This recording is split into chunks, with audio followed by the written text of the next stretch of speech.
Thank you for joining us for the February GATE Equity webinar, where we explore topics related to equity and graduation success. This webinar will be recorded and posted on our webpage in the next couple of weeks. The PowerPoint is available now, and it's posted on OSPI's GATE Equity webinar page. So if you want to follow along, it's available there. Also, we'd like to ask that you direct the questions that you want us to answer into the Q&A and not the chat, so we can more easily monitor and respond to those questions. Chat's a little more for commentary. Today's topic is building the bridge, inclusion and kindergarten transition.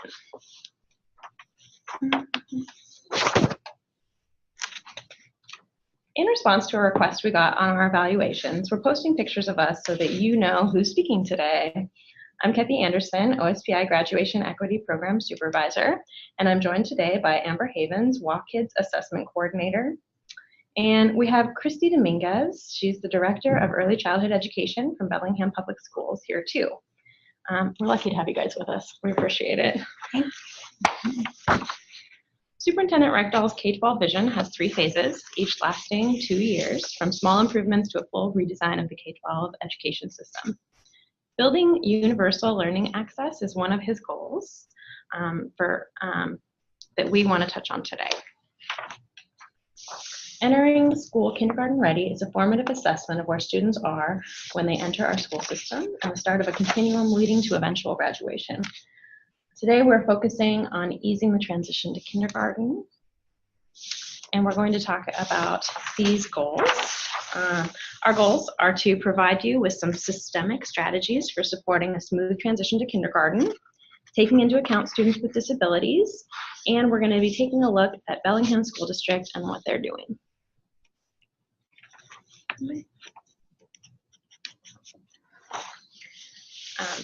Washington's multi-tiered system of support is a prevention-oriented, team-based, and data-driven tiered framework that combines response to intervention and positive behavior interventions and supports. That's PBIS.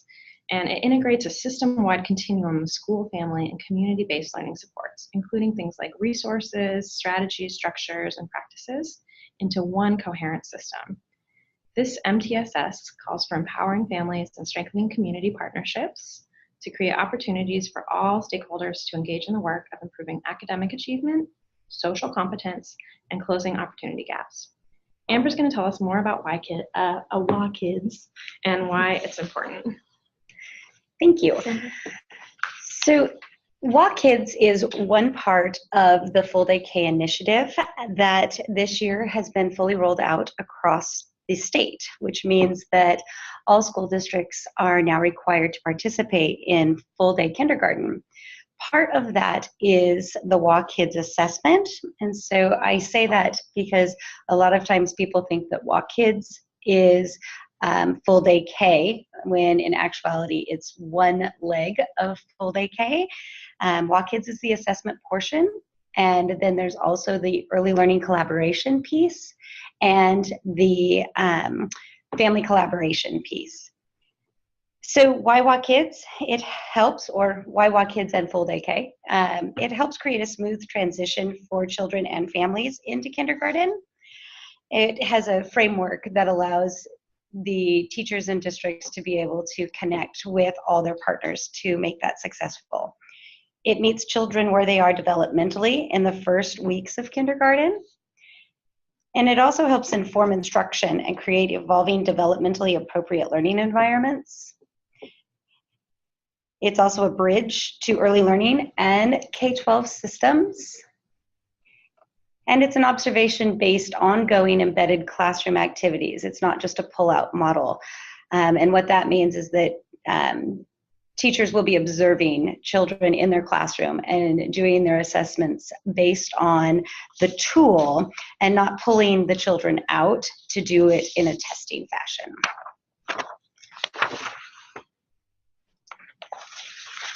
The family connections piece, we just received feedback from our survey that was sent out to districts, teachers, and principals. And what we find is the family connection piece is their favorite, and it seems to be the most successful. Family kindergarten registration oftentimes starts in the spring, and follows through the summer and into the start of the school. And kindergarten registration is a great first touch point for districts to connect with families. We also have family brochures on our website that we provide to districts and are easily accessible, and we find that teachers really like to use those when they connect with the families at home visits or during their family conferences at the very beginning of the year. Early learning partnerships is the third leg of that stool that districts are really jumping in and making connections with, and we found in the survey that they're wanting more information around and ideas as to what's been successful and building that capacity. So what we know is happening currently is joint professional development with pre-K teachers in early learning programs across the state with our K-12 system. We hope that there's a common understanding of readiness for children and what classrooms look like for children in both pre-K and in the kindergarten classrooms, and make that bridge so that the transition is more smooth. We also hope that there's collaboration on that transition process for children and families. So if their pre-K teachers understand what is happening in the K-12 system and vice versa, then both sides can help children and families transition more smoothly.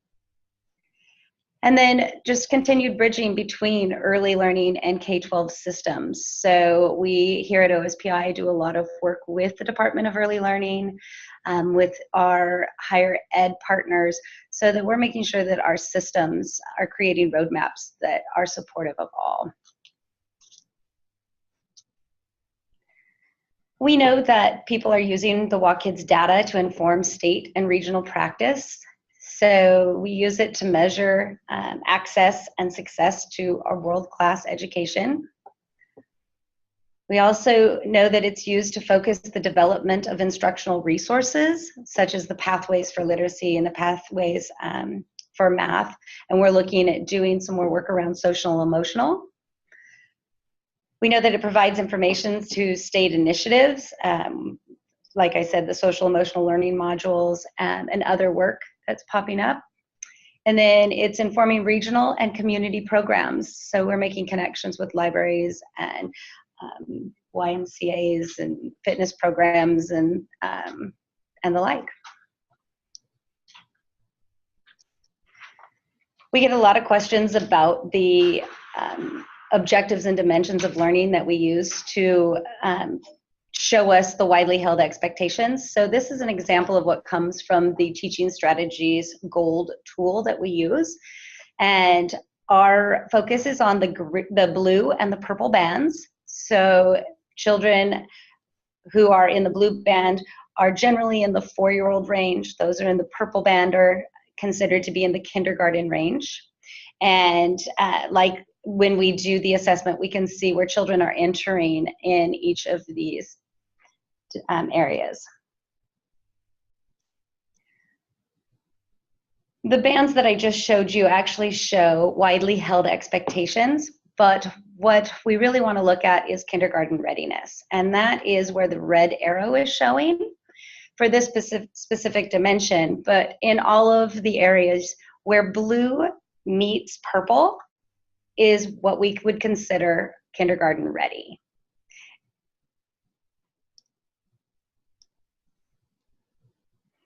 This is an ongoing observational assessment. While we require only that teachers do this in the fall as a kindergarten entry assessment, we're finding that nearly 400 teachers across the state are using it 3 times a year. And they're choosing a subset of areas like social, emotional, they're looking at math, or they're looking at literacy to hone in on within their classrooms. But sometimes they'll also track certain children. If they have concerns in their classroom, they can look at it independently of just the children. But it was really exciting to get some feedback from teachers who use it 2 to 3 times a year, They're saying that it's much easier. They're getting great information. It's informing their practice. They're changing their environments to meet the needs of children, and they're seeing outcomes that they were really excited about.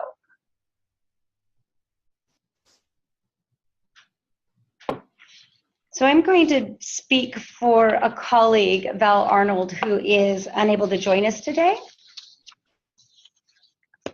And for further information, her contact information is added to this, so you can reach out to her specifically, but I'll do my best to support her slides here.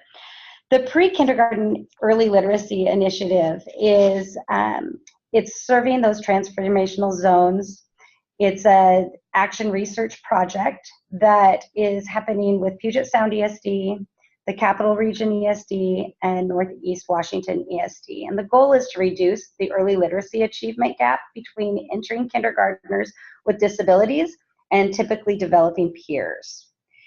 And the focus domain from our WAKIDS Gold assessment is the literacy domain.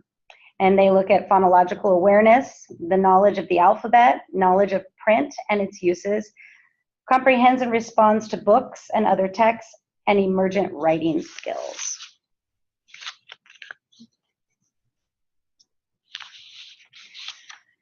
Considerations for students eligible for SPED who are coming in and transitioning into kindergarten is another area that we're focusing on. And it's important that we look at timing and thinking about those transitional activities. So our early learning professionals and the schools are looking at discussions about potential transition options, such as classroom visits, doing school tours, and just getting that process moving earlier rather than later. It's also important to clarify roles and responsibilities.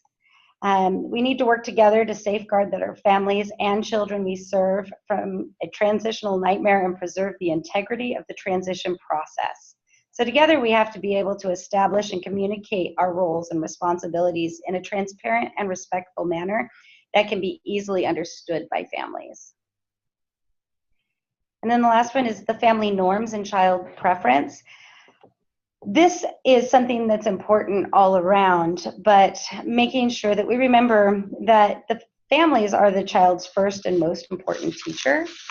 And if we can meet children where they are, it's also important to meet families where they are. And we want to individualize that experience for each one and every student to honor their family norms and the child's preference. So establishing strong collaborative relationships with parents early on will result in maximum benefit, the smooth and effective transition. So a few of those examples would be consider the location of meetings, consider family routines, would morning or afternoons work best, and then communication styles. And most importantly, ask the parents for their ideas. And lastly, tools and resources. And these are some that are available. Working together, a parent's guide to parent and professional partnerships and communication within special education. High leverage practices in special education, and then the Harvard Family Research Project, Ready for Success. All right, we're going to take a moment to have a poll. So our polling questions are here somewhere. And while we do that, we're going to have Amber answer some questions. So there was a question about how are districts using SEL data from WAKIDS? Do you know a little more about that? Right now, I know that they're using it to create communities of practice in some of our district and talking about ways to support early learning providers around the same topic for that transition. I know that they're also creating environments. I was just talking to a district a couple days ago about how they're creating their environment to really support those emotional needs of kids. So having more private spaces where if they just need to get away, they have that space. We're looking at more professional development opportunities in PD. And it's definitely one that's on our radar to get more resources for.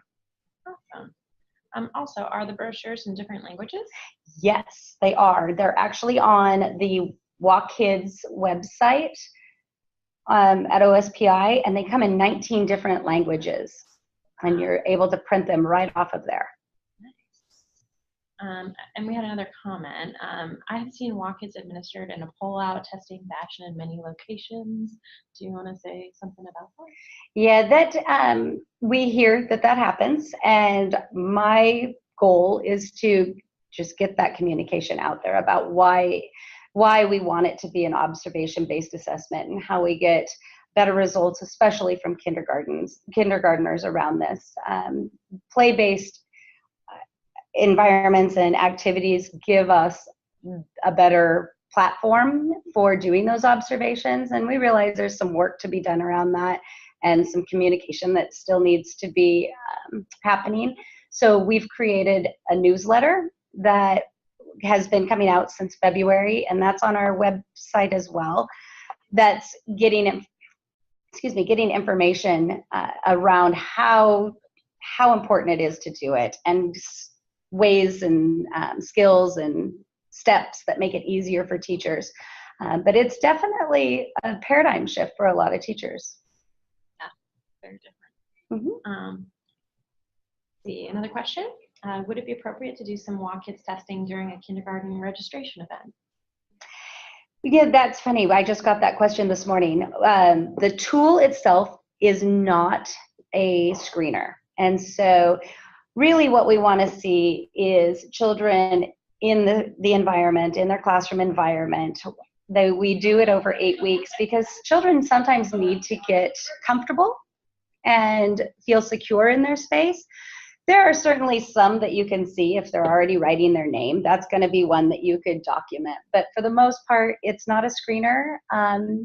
And we give you the full 8 weeks to be able to gather that information in a play-based natural setting. And for some reason, our polling isn't working, but the majority of people who did answer the question did say yes, or I'm not sure. So I didn't see a single no on people who said something in the chat. Great. Let's see, one more question. As a parent resource coordinator, I've spoken with many families who are transitioned from special education preschool to full special education kindergarten structured learning environments without any knowledge or conversation about inclusion or least restrictive environment. Is WAKIDS addressing this in its transition work with families? Yes, and it's a very, I don't want to say that it's a new step, but we have started to do some really specific work. And Val Arnold actually has been doing some meetings with us, and she is, I don't know if it's officially part of our group, but she is now the early learning connection with the special education department and us. So we've linked up in the past month and a half very tightly to start sharing some of that and work on it. Okay.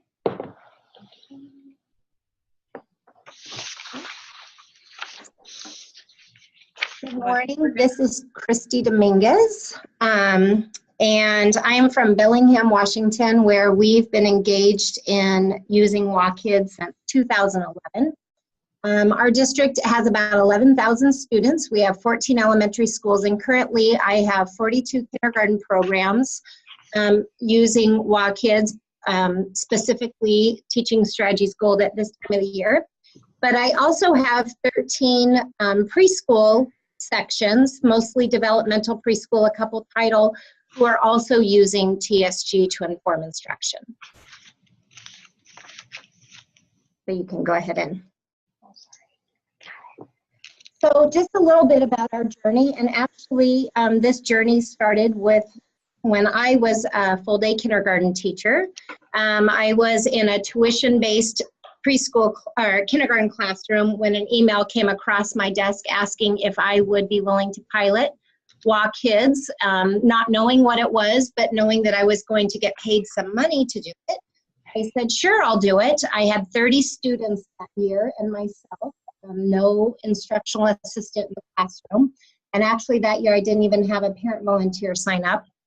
And I implemented WAKIDS and specifically used GOLD as a tool in my classroom. And I have to say it was a very humbling experience. And it was humbling in the fact that I had been an early childhood practitioner for about 18 years at that time. And it was the first time that I was really looking at my students from an appropriate developmental lens. And so after I kind of got over that initial learning phase, after the first checkpoint, my colleague and I, who was in another building also piloting, said, let's do this again. So we implemented the tool again in winter, and then we did full class in spring. And that's what really began the conversation here in Bellingham. We began sharing that data not only with our families, but with our colleagues across the district, talking about this incredible tool that was really taking into account the development of the child. And we found that it was the most meaningful data that we had experienced as early learning practitioners to date. So the following year, 9 additional schools came on board and added GOLD to their toolbox and fully implemented WAKIDS. And then the following year, all elementary schools came on board. And currently, we are in full implementation, and the data really drives our practice here. Go ahead. So people ask all the time, how do you build the system? And I think we were really fortunate in the fact that it really started at the classroom level, and with a very slow rollout, we were able to build up. And so, but it didn't come, you know, just easy. We had to be very thoughtful about it, and we really had to think differently about how we were doing business in Bellingham. So many of your K-12 educators have had some type of assessment class, but not necessarily observational assessment. I had had an early childhood degree, some of my colleagues did, and those of us who are in early learning programs had observational assessment as part of our foundation. So we had to really do some training. What did it mean to observe? Most my colleagues had kind of that set in the pull-out that was mentioned earlier had been their training system. And so that idea of trusting children and watching them and feeling competent about that, what they were seeing was difficult at first, and it didn't come without some growing pains. But over time, we've developed a system of approach, and we really leaned on 2 different groups in our system who understood observational assessment. We leaned on our community partners who had early learning backgrounds. They became our coaches. And we also leaned on our physical education teachers, who that was a practice in their day-to-day classrooms and gyms. They were fluent in observational assessment, so they provided some professional development as well. The other piece we had to really think about were the classrooms that we had set up. Did we set students up for success? Were we running developmentally appropriate classrooms, and were we engaging in developmentally appropriate practices? For example, were we giving children opportunities in open-ended activities? That might look like a blank piece of paper with crayons versus a coloring sheet. Coloring sheet we would consider a closed activity. There's kind of one way, the lines are already set, whereas a blank piece of paper allows a child to explore and expand and go further with it. So we really began to have those kind of conversations. Also, within the 3-year timeline, I moved out of the classroom and I moved over to the district office. And so we ended up having someone as a point person, being myself at the time, who was the lead on this assessment and really helping look at it, not only with teachers, but principals as well.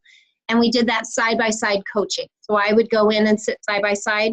I also contracted with Head Start teachers in our community who came in and served as coaches in my classrooms. They had been using GOLD by Teaching Strategies for a few years, so they were fluent with the tool, and they were able to provide some additional leveled support. I think another piece, and this is one that when I talk to districts about, This can't just be up to school teachers. It can't be just on the backs of the kindergarten teachers in your school. Your administrators have to know and understand this tool. Otherwise, the data ends up being just used at the classroom level, and it needs to be used not only horizontally, but also vertically throughout your system. In Bellingham, we now use it when we have student growth collaborations.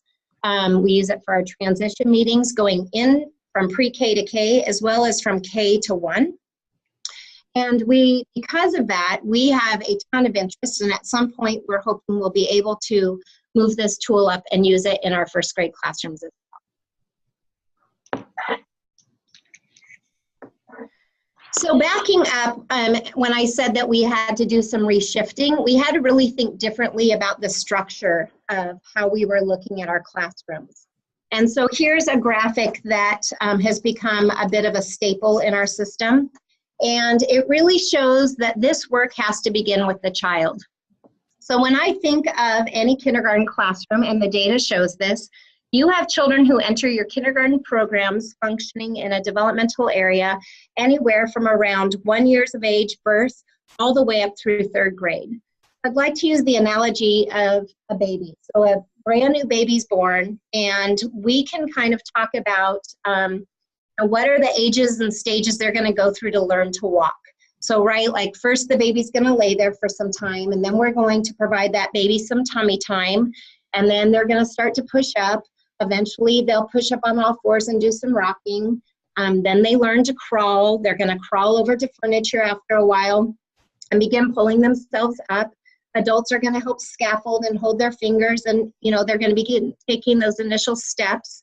And then over time, that child's going to be able to walk independently on their own.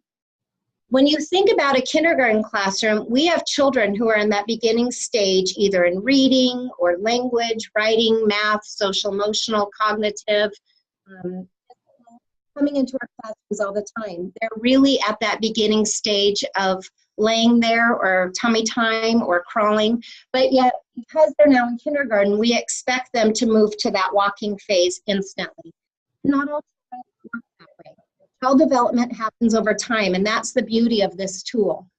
So we really have to know who our students are, where they're beginning, and we have to know what are the developmental stages for all the domains for each and every child, knowing that they're all going to come to things at different times. I think of my own 3 children, very similar experiences, same parents. And my oldest started walking at 9 months. My middle daughter started walking at 6 months. And then my son started walking on his first birthday. They all got to the same outcome, but they all did it within their own time and when they were developmentally ready. So we have to know that, and not just your teachers, but building principals. We need to communicate that with families and your systems level as a whole. Then you need to look at your environment. Where in that environment do all children fit? Is the environment set up so that it meets the developmental needs of all your students? So we're not overshooting for some or undershooting for others. So what are those, like an example of a library? You're going to have board books in the library as well as chapter books in the library. You're going to have children who are going to need those board books for fine motor. It's very difficult to turn the pages, but then you're going to have children coming into your classrooms reading and ready for a more sophisticated challenge of text. And we move into adult-child interactions. What does that sound like in your class? Who's actually leading the learning? A great example of a teacher practice that I love to hear is when the child comes up and says, "Can I get a drink of water?" And the teacher engages back, "I don't know, can you?" Really putting the ownership of decision-making onto the child, coaching into their ear to problem solve, and making sure that you are initiating those conversations that raise the bar for every child. Finally, once we know all of those things, then we can begin to assess, plan, and teach. So what does our assessment show us about the strengths of this child and the areas that this child needs to grow? Every child has something that they need to develop in, and every child has an area of strength. And that's the beauty of this tool. It's not just looking at a child through the lens of reading, writing, or math, but it truly does look at the whole child. One of my favorite examples was I got a call from a kindergarten teacher one time, and she said that one of her students had jumped 2 feet from the floor on top of a desk and then hopped from the desk to the radiator in the classroom. So she goes, you know what I know about this child is his gross motor is incredible, but his executive function could use some work. That's what this tool can actually do. It really does help you look at the child through a strengths-based assessment. And then finally, and I think this is the mistake sometimes we make, finally you look at the curriculum and you say, based on all of these pieces that I know and understand about this child, where in the curriculum do I need to begin? In Bellingham 2 years ago, we adopted a new math curriculum, and it started with kindergarten, but yet our data showed that 80% of our students were not coming in with the K-Ready skills in mathematics. If we would have started that curriculum on day one, then we left 80% of our students behind. We had to really know what were those pre-math concepts that those children needed so we could close that opportunity gap and not essentially create an achievement gap. So when I talked about the environments needing to transition with child development, here's a graphic I like to use. In Bellingham, we actually have child care centers at all 3 of our high schools. And so when I look at environments, I am truly looking at infant, toddler, preschool, kindergarten, first, second, and third grade environments, truly looking at that entire curriculum. And I have to ask myself, what are the appropriate materials for those ages and stages? But this also shows the age span. So this graphic shows anywhere from infancy to about 2nd grade. You can see that those tools, I have those ages and stages in every kindergarten classroom. But am I thinking about my different areas in my classroom in this way? Am I providing soft blocks or larger blocks for my children with low fine motor development? And am I putting out wood blocks on day one without knowing if all of my children can safely play with those? So I have to really know and think about the ages and stages of my students before I'm planning my instruction. I think oftentimes we think that learning or that instruction happens the first day of school. And actually in Bellingham, we begin having these conversations in August when teachers are setting up their classrooms. I set the classroom up like a racetrack, children are going to use it like a racetrack. I need to be mindful of the areas. I need to be mindful of the types of learning that I expect to see in those areas. And like Amber said earlier, this should be a play-based learning. Research is very clear that children learn through play. That is the work of the child. And when when people question me about why do you have kitchens or blocks in your kindergarten, first grade, or preschool classrooms, well, the same could be asked, why do we have robotics and CTE programs thriving in our high schools? Because really, isn't that play-based learning at a developmentally appropriate level for those age and stage of learners? So being mindful of what are the tools our children need in order to do the work that is so important in their brain development. So WAKIDS in Bellingham, what are those big ideas? Well, we've seen lots of benefits. In fact, I was just talking to a teacher last night about assessment, and she did not even mention gold. It's just kind of a way we do business now. What we do find as the benefits is it really does help us understand those entering kindergartners, and it gives us common language to use. And not only amongst our K community, but with our first grade teachers, but also our preschool partners. Many of our preschool community is using Gold by Teaching strategies, not just in our own preschool, but those who are involved in early achievers are using the tool in their environments. And so we have a common overlay of how we're looking at children. It also measures growth over time. So our teachers use it for their TPEP goals. It helps them measure individual students, but also groups of students over time.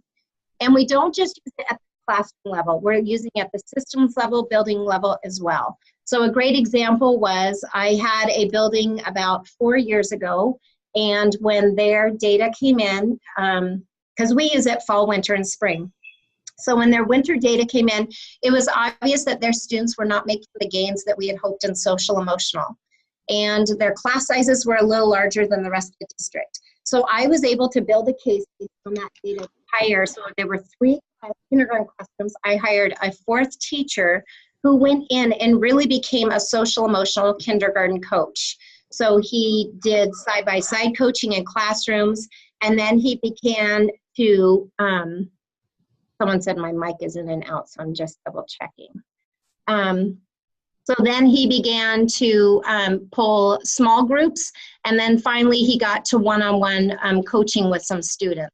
So he was able to really build that system, and that cohort of students still has some of the highest social emotional data in that elementary school. Another piece is everyone's eyes are on the data. Our psychologists are looking at the data, our OTs, our PTs, our SLPs, our superintendents, our DACs, building principals. Everyone is aware what the data has to say. Our lab teachers, title teachers, math intervention specialists, our highly capable director. Everyone is looking at this to say, what are these students showing us? What are their strengths and what are their next steps? And finally, like I mentioned, this is required in Bellingham, and that was a teacher choice. A couple years ago when they were working on their contract, they said they wanted it in their contract that they would give this tool fall, winter, and spring because they're finding it so valuable. And it's changing the way we're able to make decisions around support and interventions in our kindergarten classrooms. We do provide 3 release days, though. People always ask about that. So they can use them how they want. They can use them all for one checkpoint period, or they can spread them out over the year. Professionals, I trust that they're going to use them the way that best suits them. They may hire another teacher to come in the classroom that day. We do not have instructional assistants in our kindergarten classrooms, and so sometimes that's beneficial. They may use it to analyze data. They may use it to upload data, but they do get 3 release days over the course of the year. All right, and we do have a question from the audience from Catherine. Okay. I'm wondering, for the teachers, do they get, where does their training for WAKIDS come in? Is that part of their teacher preparation program, or is that on the ground professional? So, yeah, so, and Amber can talk probably to the state training. So they do go to the initial state training, but then so when I was talking about having a point person in the district, then that comes to me. So I go in and do side-by-side coaching of all our new teachers, and that's part of their mentoring that. And I can speak to the state training. Every kindergarten teacher that is hired has to attend a training to help them with the tool, teach them how to use it, the expectations, give them practice with the tool, and to help them pass the inter-rater reliability that is required. Well, it's supported. So there is some training available that way. The ESDs also provide professional development throughout the year, ongoing. And then districts, like Kristie is saying, it's kind of district led as to how much PD and how it looks. And that's an area for myself that I'm really interested in getting more resources available, since we will just be training new teachers from now on, since the full rollout has happened.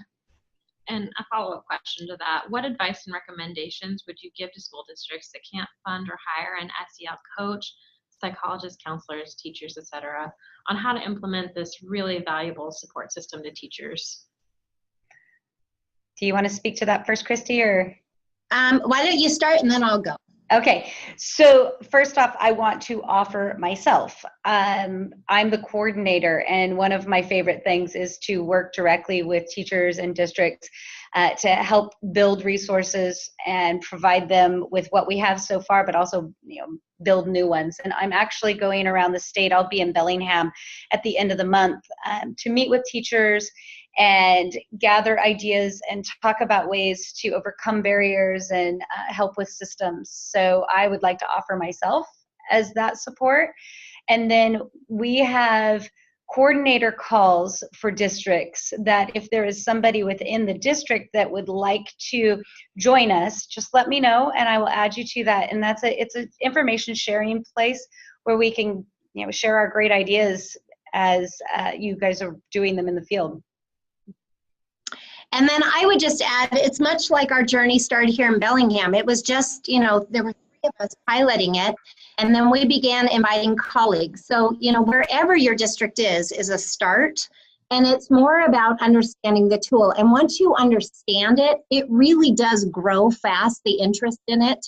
and people's willingness to sit down at the table and look at the data, because we don't have anything like it in our systems. And so it truly does begin to unpack what might be going on for a child, and that's really hard to argue with. Okay.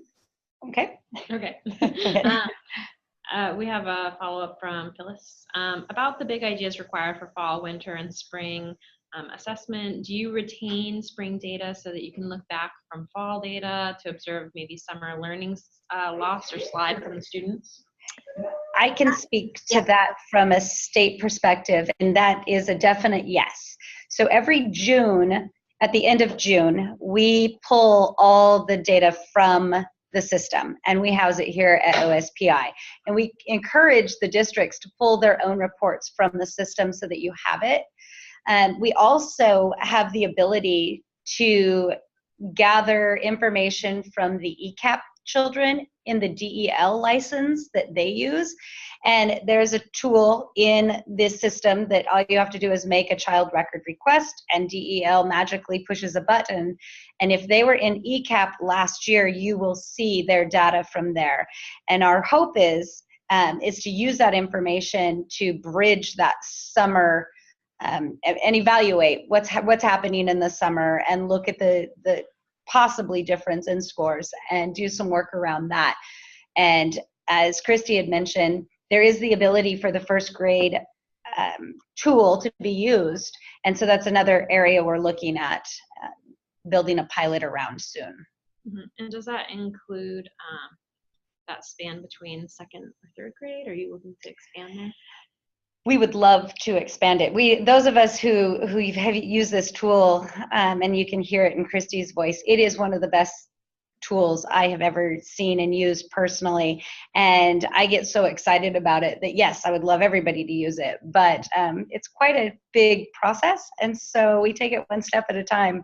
It's available, but the system here at OSPI, we're working on one step at a time. And Kristie, what resources did you use when creating your observational assessment professional development for teachers? Oh, it was really just more of a coaching model. You know, every teacher has kind of their own flair on how they're organizing and collecting their data. We don't have a one size fits all. So being able to go in, I think, you know, it's hard. I keep trying to think back to what it was like when I was first learning the tool. Now I can go in, and I have a slide here soon to show, and I can tell you, you know, the 5 objectives I was able to just in one moment of observing a child.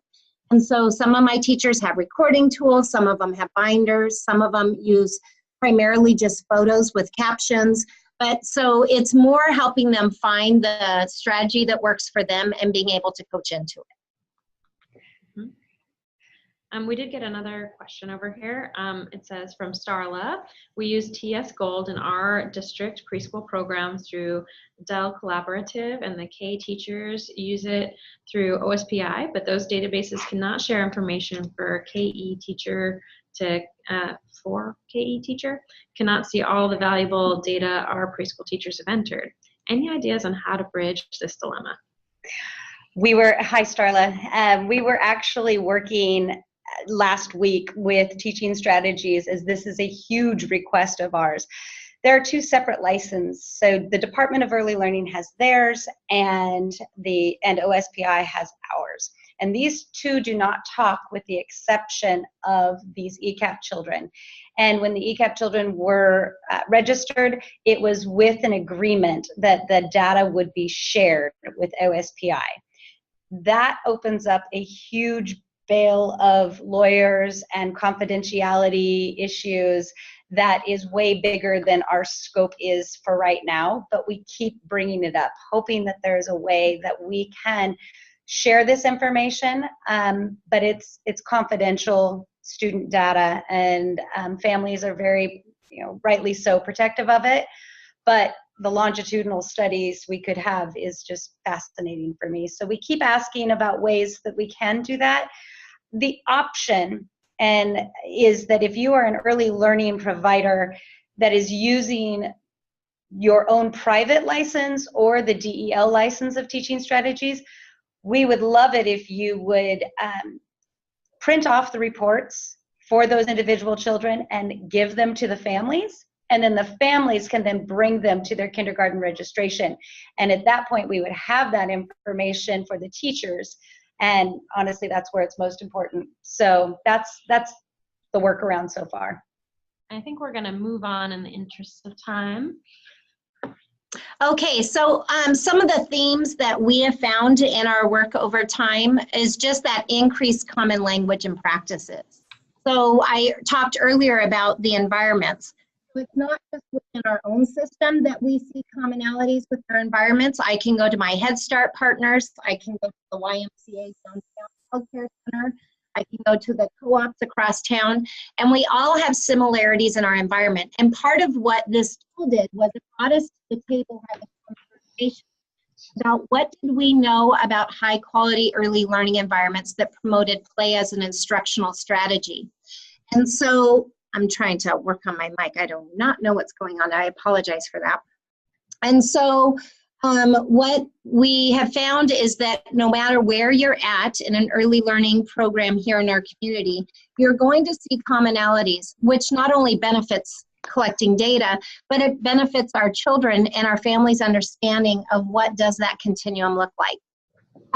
We also think of TSG as a container. I'm asked a lot about the different assessments. You know, you give so many assessments in a school district and, you know, this isn't working with that and we're over-assessing. So we in Bellingham think of it as a container. Everything we do should feed in as direct evidence to TSG. So when we first began this journey, we looked at all the assessments we were getting in kindergarten and we asked ourselves, does this directly align with what GOLD is asking us to gather? And if it didn't, we got rid of it. And part of why we felt comfortable about that is what we know about GOLD is it's a continuum based on child development. And that's where we should be focusing on in early childhood. So if we had an assessment that did not feed into GOLD, then we had to ask ourselves, where are we giving children an assessment that was developmentally appropriate for their age and stage?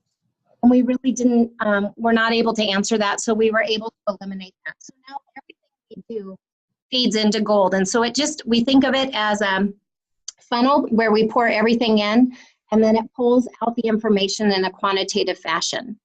We also have been able to make, based on our data, a very targeted focus around social, emotional, and math. We continually see that as an area of need. It's the conversation that we should have with our preschool practitioners.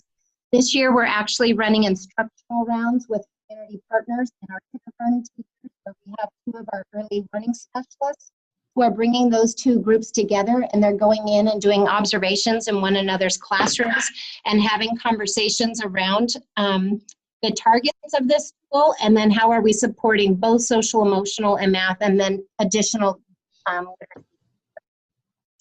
Another piece is we're able to intervene at a child's developmental level. Years ago when I used to teach kindergarten, the one specialist we had commonly in our class or in our schools were the title teachers. And so basically the children who were falling behind tended to get additional help with a title instructor, which really focused around literacy. And it reminded me of a few years ago, I went in and I was asked to observe a little guy who was having a really hard time learning to read. And so I did this observation of him, and the whole time he was sitting there, he was sitting in a chair, and he really could not attend to the book. But what I was able to do was really watch as he wiggled around in this chair. And I said, here, friend, can you come lay down at circle, you know, on your tummy with this book?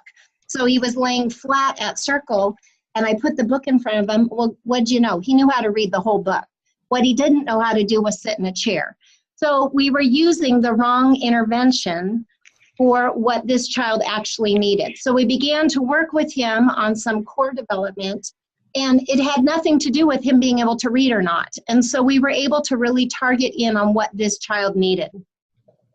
Like I said, we were able to really focus support. Our developmental preschool teachers specifically quickly used this data to help write their IEPs that then are feeding into kindergarten, which has built a nice bridge with our resource room teachers who are also looking at the data and in conjunction writing those IEP goals with the K teacher.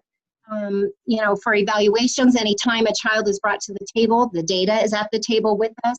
Our ELL team, our title team, I would add our math intervention specialist, everyone is looking at the same data to make decisions based on what are the next steps for this child. And it's a formative assessment. You don't have to wait. One of my favorite conversations with a K teacher was that she had observed a child playing alone at the fall. And then in the winter, she got the same data and she was like, oh, that's right. I was supposed to do something about that. You can do something right in the moment after you've made the observation. You don't have to wait. You can see a picture here. This is the one I was talking about. This was taken a couple years ago where I was doing an observation on a little girl and she was playing in the home area. And during that time, these 4 children, I was able to gather data on all these objectives. And I think I was in there watching maybe 10 minutes. And I had a lot of rich information just about these children in that time, but I was able to shoot off to the kindergarten teacher. It doesn't take a lot of time because everything in a kindergarten day feeds into the school. You can go ahead and forward. So some key strategies. Just last week, we had a district-wide MTSS meeting where we have MTSS teams from every elementary school come together about once a month wide, and they were actually looking at our fall data. You can see that there in the big picture. And they were able to look not only at our district data, but actually at their school and begin to make sense of what was happening. And then from that big picture, we began to look at a diagnostic. And on the right-hand side, you can see a picture. This is our team of ELL teachers actually had a child come to the table of conversation where they were concerned that this child was not making growth. So they looked at understand social cues of English. And they gathered data from all these different children who were most like this child across our district. And they were able to say, is this child making growth compared to other children like him across our system? Should we be worried? Should we be intervening? What should we do? And so many of our groups are going deeper with the data and asking themselves, what's really going on here for this child? So it's not asking, you know, for the teacher, what does this mean for me and my students? But we're also, how are we supposed to be responding as a system? Go ahead. And so when I think about what advice would I give and I think about our journey, it starts with that coordination. Who in your system is going to own this information? Because the number one piece I get from teachers as I travel across the state is, why are we doing this? Who is this for? Outside my classroom, who cares about this data? We should all care about this data. Who is helping make sense of it in your area? And also looking at that alignment of assessments. I think sometimes we think more is better. This is the best we've got. I cannot imagine a better tool. And so asking yourself, these things that I'm asking teachers to collect, is it feeding in as evidence to gold? And if it's not, then why are we doing it? Is it benefiting the students we serve? And really, everyone needs to be at the table. Having your psychologists, your OTs, your PTs, your preschool teachers, principals, superintendents, directors, classroom teachers, paraeducators, even on the playground. If I have a child who's struggling with gross motor development, the folks who are out monitoring our recess know about that data because they're going to make sure that child is not just sitting off to the side. They're going to coach them into getting involved with a ball or to swinging on the monkey bars. So making sure everyone, even in the cafeteria, if you have a child who's struggling with fine motor development, that child's going to be frustrated every day trying to open their mouth. So how are we coaching that child in that moment? Every moment is a teachable moment for a young child. And I think the biggest advice I would give is use the data over time. If you're just giving it in the fall, then you're losing a lot of rich opportunities to close that gap for children. This is a very critical year. We have a lot of power in that kindergarten year. And so making sure that we're using every opportunity to do all we can for that child.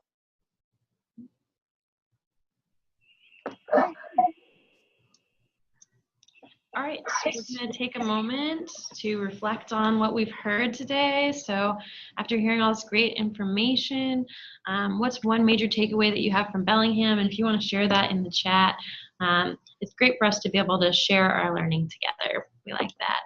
And while that's going on, we did have some comments from people. So from Alme, like in other grades, especially in the elementary, Puyallup uses SEL data to design building-wide multi-tiered support using the foundation of PBIS. So it looks like Puyallup is also a great resource if you want to talk about that social emotional learning. And Catherine said that Kaplan Early Learning Company has some great professional development available around observational assessments and coaching. So that's another great resource out there. And another question from Nikki, do you have suggestions for kindergarten screeners? Not off the top of my head, Nikki, but I can get those out. Like I said, I got that question this morning about the screeners. So I'm going to be trying to gather some information, but they tend to be pretty specific. So I will see what I can get back out to everyone.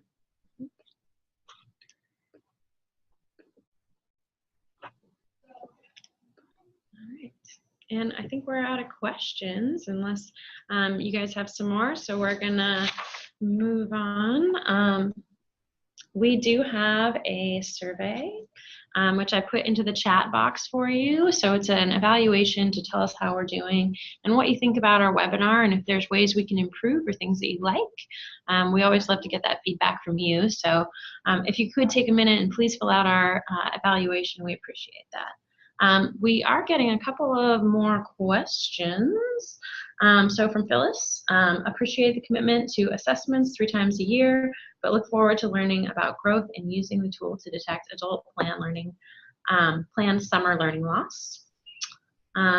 Catherine Hobbs says, to the point about DAL, now Washington State Department of Children, Youth, and Families, and OSPI, plus many other groups in the state, how do you see them all coming together for kids?